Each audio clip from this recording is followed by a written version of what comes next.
وہ جو رسول کو بھی نورانی نہیں مانتے، ان کے بڑے بڑے اسکالرز نے لکھا کہ وہ بی بی جو بے مثل ہے، اس کا نقش ثانی یہ بی بی ہے۔ تو بے مثل بی بی کا نقش ثانی جو بی بی ہو تو اس کی معرفت کیسے حاصل کی جا سکتی ہے؟ حقیقت یہ ہے کہ پنجتن کا آخری نمائندہ آ چکا تھا۔ امام حسین علیہ السلام اس دنیا میں تشریف لا چکے تھے، اور اس کے بعد اسی گود میں یہ بی بی آئی ہے جس گود میں امام حسن و حسین آئے تھے، اور پنجتن تکمیل ہو چکے تھے۔ تو پروردگار نے چاہا کہ اس بی بی کی پنجتنی کو ثابت کرے، تو یہ بی بی 5 تاریخ کو آئی ہے، جمادی الاول کی، اور 5 ہجری کو۔ جمادی الاول بھی 5واں مہینہ، تاریخ بھی 5ویں، سال بھی 5واں۔ تو یہ بی بی جس طریقے سے پنجتنی اللہ نے کیا ہے، ایسی مثال کسی اور کے لیے ہم نہیں دیکھ رہے ہیں۔ اور اس بی بی کا کمال یہ ہے کہ یہ بی بی 35 برس اپنے بابا کے زیر سرپرست رہی ہے، اور ہر لمحے ہر واقعے سے یہ بی بی واقف رہی ہے۔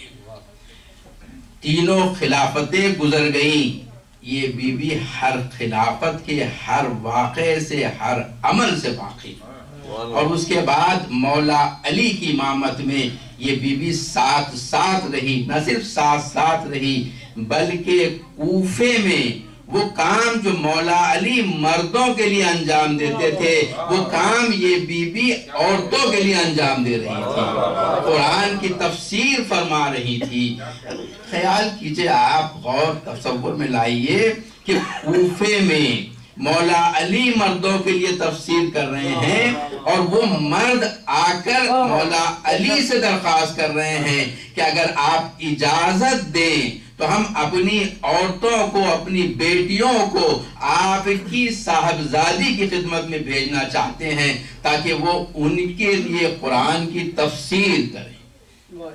اور پھر اس کے بعد مولا کی شہادت کے بعد 10 سال امام حسن کی امامت کے دور میں یہ بی بی ان کے ساتھ رہی ہے اور ہر واقعے سے واقف ہے۔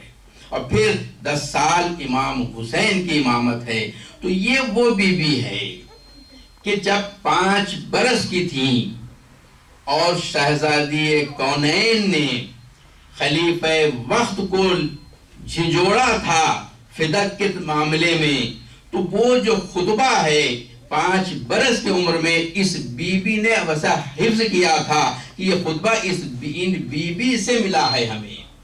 تو جو بی بی 5 برس کے سن میں یہ لیاقت رکھتی ہو کہ وہ سید کونین کے دہن سے نکلے ہوئے الفاظ کو ہم تک پہنچا سکے، تو وہ بی بی جب 35 برس مولا علی کے ساتھ رہی ہیں، 10 سال امام حسن کی امامت میں، 10 سال امام حسین کی امامت میں، تو اگر اسے دنیا شریکت الحسین کہتی ہے تو تعجب کی بات کیا ہے؟ یہ بی بی عمل کے لحاظ سے، اپنے کارنامے کے لحاظ سے شریکت الحسین ہے، اور اپنے صفات اور اپنے کردار سے ثانیہ زہرا ہے۔ اب اگر کوئی ایسی شخصیت دنیا لا سکتی ہے تو لائے۔ سب نے اس بات کا اقرار کیا ہے کہ تاریخ اسلام میں معصومہ کونین کے بعد اگر کوئی بی بی ہے جنہیں ثانیہ زہرا کہا جا سکتا ہے تو بس یہی بی بی ہے اور کوئی نہیں ہے۔ درود پہ محمد و آل محمد۔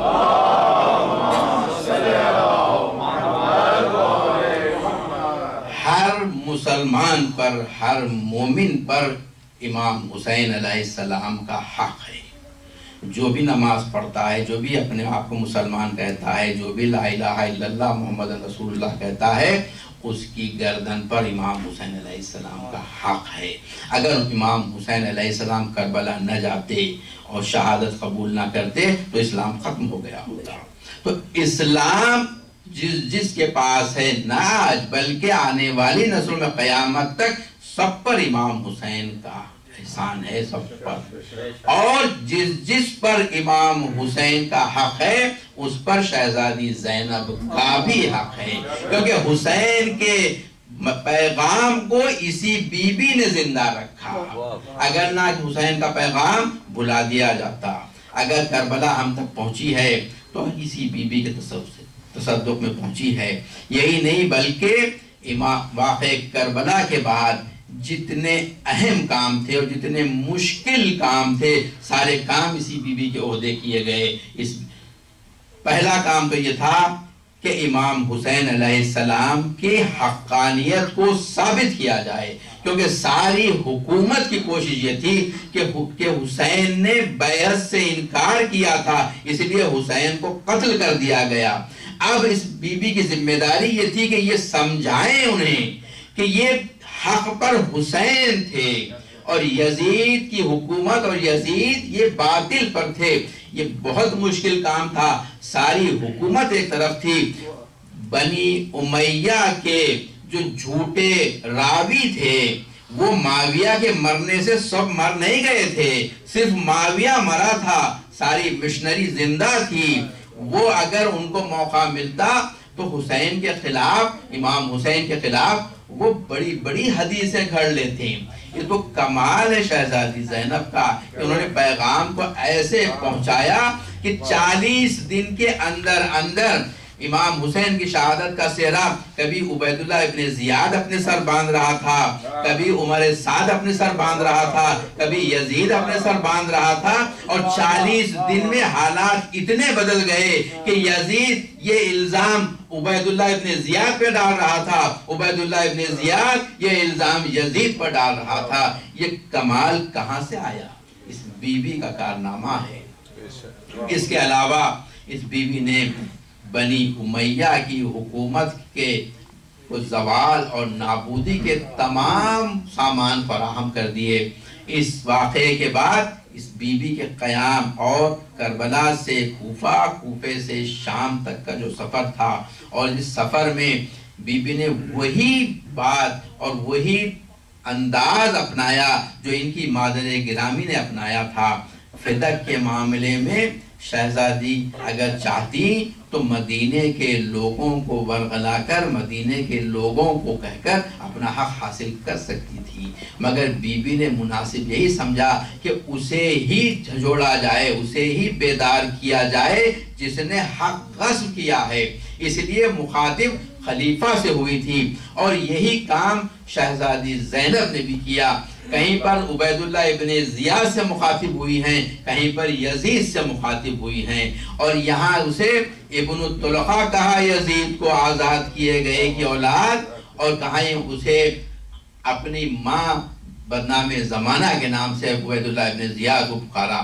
یہ شہزادی کی جو شجاعت ہے، آج بھی جب لوگ شجاعت پڑھتے ہیں تو لوگ دنگ رہ جاتے ہیں کہ وہ بی بی جس نے ابھی 2 دن پہلے 18 بنی ہاشم کو بھوک اور پیاس سے اپنے خون میں شہید ہوتے ہوئے دیکھا تھا، آج یہ بی بی کوفے کے دارالامارہ میں عبیداللہ ابن زیاد کو ڈانٹ رہی ہے۔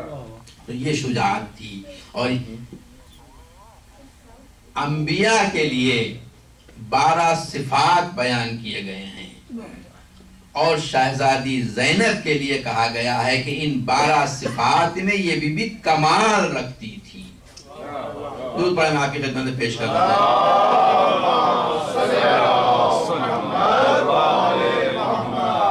انسانی کمال کا، انسان کے کمال 2 قسم کے ہیں، فضیلتیں 2 قسم کی ہیں، ایک نسبی فضیلت ہے اور ایک حسبی فضیلت ہے۔ نسبی فضیلت وہ جو نسب سے ملتی ہے، ان بیوی کے لیے نسبی فضیلت کو اگر مقابلہ کیا گیا ہے، مقایسہ کیا گیا ہے تو مادر گرامی ہی سے کیا گیا ہے۔ کوئی اس قابل نہیں ہے کہ اس بیوی کے نسب کو کسی اور سے مقایسہ کر کے دیکھا جائے، کہ وہ سردار انبیاء کی اگر صاحبزادی ہیں تو یہ سردار اوصیاء کی صاحبزادی ہے۔ وہ اگر خدیجۃ الکبریٰ کی صاحبزادی ہیں تو یہ سید کونین کی صاحبزادی ہے۔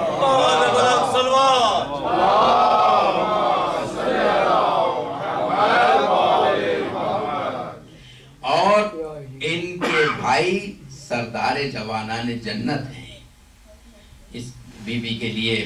یہ تو نسبی فضیلت تھی، اور حسبی فضیلت وہ ہے جو بیوی نے حاصل کی۔ حسبی فضیلت حاصل کرنے کے لیے دو چیزوں کی ضرورت ہے، ایک علم اور دوسرا عمل۔ علم اور عمل یہ انسان کی روح کی پرواز کے لیے، انسان کی روح کو بلندی عطا کرنے کے لیے دو ونگز کا کام کرتے ہیں۔ ایک ونگ عمل ہے، دوسرا ونگ علم ہے۔ اگر جس قدر علم قوی ہوگا اور عمل قوی ہوگا اسی قدر یہ روح پرواز کرے گی، بلند جائے گی۔ اور جتنا ان میں تناسب ہوگا، یعنی جتنا علم ہے اسی نسبت سے اگر عمل ہو تو یہ پرواز آسانی سے انجام پائے گی۔ اگر فرض کیجئے علم 100 پاؤنڈ ہے اور اگر عمل 10 پاؤنڈ ہے تو پھر اس میں امبیلنس ہو جائے گا، تو اب یہ پرواز آسانی سے انجام نہیں پاتی، کیونکہ علم کا پلہ بھاری ہے، عمل کا پلہ سبک ہے، تو یہ پرواز کامل نہیں ہوتی، کامل۔ تو اس بیوی کے لیے، علم کے لیے یہ کہا گیا کہ جہاں سے علم ان کے لیے آیا تھا، امام حسن، امام حسین، مولا علی، بی بی فاطمہ زہرا سلام اللہ علیہا کے لیے، وہیں سے اس بیوی کو بھی علم عطا ہوا۔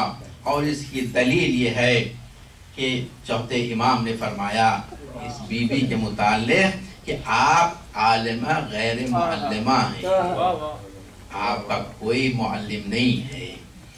اور امام کی ابتدائی امامت میں، چوتھے امام کی ابتدائی امامت میں، از راہ مصلحت، از راہ تقیہ، اسی بیوی کو یہ اختیار دیا گیا تھا کہ اس قافلے کی سرداری کریں اور اس قافلے کے لیے ہر فیصلہ جو کیا جائے یہی بیوی انجام دیں، کیونکہ چاہتے یہ تھے کہ ایک تو امامت محفوظ رہے، اور دوسری چیز یہ بیوی اس درجے پہ تھی کہ جہاں پر امام زمانہ ہو، اس قافلے کی سرداری اس بیوی کے ذمے کی گئی تھی۔ اور اس بیوی نے جو کمال پیش کیا، دیکھیے ہر قدم پر کربلا کے واقعات میں ہم سنتے ہیں کہ جب خیمے ہٹانے کی بات ہوئی تو مولا حسین نے اپنی بہن کو کہا۔ علماء کہتے ہیں کہ مولا عباس حق پر تھے کہ وہاں سے خیمے ہٹائے نہ جائیں، مگر مصلحت وقت یہ تھی، امام حسین یہ چاہتے تھے کہ جنگ ہم شروع نہ کریں، اس پر جنگ شروع نہ ہو جائے، تو خیمے ہٹانے کے لیے امام راضی ہو گئے۔ مگر چونکہ مولا عباس حق پر تھے اور مولا عباس حق پر ہیں اور ان سے یہ کہا جا رہا ہے کہ آپ ہٹ جائیے، تو مولا حسین جو اپنے بھائی کو جانتے ہیں اور مولا حسین کو عباس سب سے بہتر جانتے ہیں، اس کے باوجود یہاں ضرورت تھی ایسی بیوی کی کہ جس کے لہجے میں وہ محبت ہو، جس کے لہجے میں وہ احساس ہو کہ یہ جو حق پر ہے اسے بھی یہ بات قانع کر سکے۔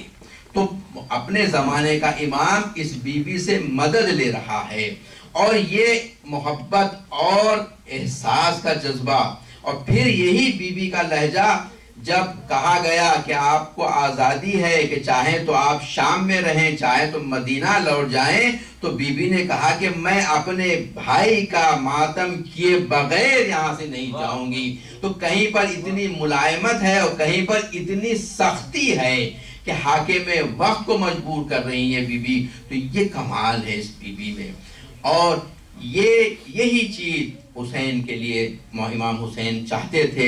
امام حسین کو ایک ایسی بی بی کی ضرورت تھی اس انقلاب کو آگے بڑھانے کے لیے، جس میں 3 خاصیتیں ہوں۔ پہلی خصوصیت تو یہ کہ نہایت رنج و غم کے عالم میں وہ اپنی حیثیت، اپنے مقام، اپنی شخصیت سے دفاع کر سکے، اپنے آپ کو پہچانوا سکے دشمنوں میں کہ میں کون ہوں۔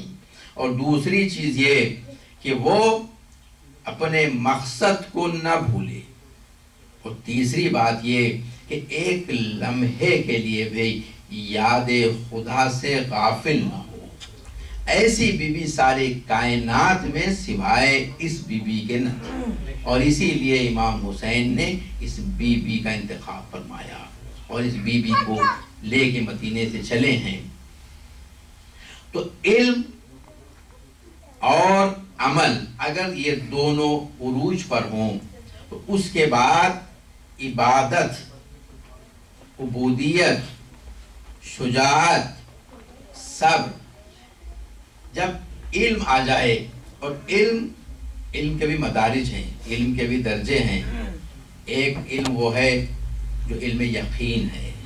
علم یقین میں اسی سال پہلے بھی دے چکا ہوں، پھر نوجوانوں کے لیے علم 3 یقین کے 3 درجے ہیں۔ ایک علم الیقین ہے، ایک عین الیقین ہے، اور ایک حق الیقین ہے۔ علم الیقین یہ ہے کہ علم کی بنیاد پر یقین پیدا کیا جائے۔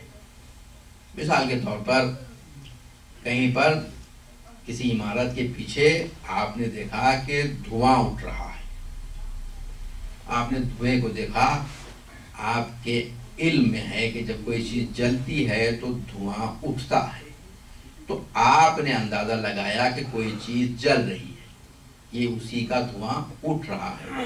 آپ نے دھواں دیکھا ہے صرف، مگر جلتی ہوئی چیز آپ نے نہیں دیکھی۔ یہ جو یقین ہے یہ علم الیقین کہلاتا ہے۔ علم کی بنیاد پر آپ نے یقین کیا کہ کوئی چیز جل رہی ہے۔ اگر آپ وہاں پہنچے اور اس کے بعد آپ نے جلتے ہوئے شعلے بھی دیکھ لیے تو اب عین الیقین ہو گیا، آپ نے دیکھ لیا آنکھ سے، اب یہ یقین ایسا ہو گیا جیسے آپ نے آنکھ سے دیکھا ہے۔ تو یہ یقین علم الیقین سے زیادہ یقین ہے، اس کا درجہ زیادہ ہے۔ اس کے بعد آپ اور قریب پہنچے، اتنے قریب پہنچے کہ آگ کی حرارت بھی آپ کو محسوس ہونے لگی۔ اب جو یقین ہو گیا یہ حق الیقین ہے، یعنی ایسا یقین ہو گیا کہ جیسا یقین کا حق ہے۔ اسی کو مولا علی نے فرمایا تھا کہ اگر یہ پردے اٹھا دیے بھی جائیں تو میرے یقین میں کوئی فرق نہیں آئے گا۔ تو مولا علی حق الیقین پر تھے۔ تو جب یقین کی منزل، علم کی منزل اگر حق یقین آ جائے، حق الیقین پر آ جائے، تو اس کے بعد اب جو عمل ہوگا وہ عمل کی کیفیت الگ ہے۔ دیکھیے ہم سب کو علم ہے کہ نماز واجب ہے، مگر نماز وہی پڑھتا ہے جسے یقین اس حد پر پہنچے۔ علم الیقین سے ارادہ نہیں بنتا۔ اگر آپ کو یہ بتایا جائے کہ فلاں کام آپ انجام دیجئے، اس سے آپ کو یہ فائدہ ہونے والا ہے، اگر صرف کہا جائے اور آپ یقین پیدا نہ کریں، وہ یقین آپ وہ عمل انجام نہیں دیں گے۔ مسلمان سبھی جانتے ہیں کہ نماز واجب ہے، 5 وقت کی نماز واجب ہے۔ نماز وہی پڑھتا ہے جس کا یقین اس حد پر پہنچے ہے، جس کو حق الیقین کہتے ہیں۔ جب ہی ارادہ پیدا ہوتا ہے، اور جب ارادہ پیدا ہوتا ہے تو عمل کی توفیق ہوتی ہے۔ تو یہ فرق ہے۔ اب یہ بی بی جن کے علم کی یہ کیفیت ہے، تو اب جس کے علم کی کیفیت حق الیقین پر ہو، اور اس میں بھی سب سے اہم علم اللہ کی توحید کا علم، اللہ کی توحید کے علم پر ہی دار و مدار ہے سب کا، اور اس کے بعد جو دوسرے درجے پر ہے وہ قیامت کا علم ہے۔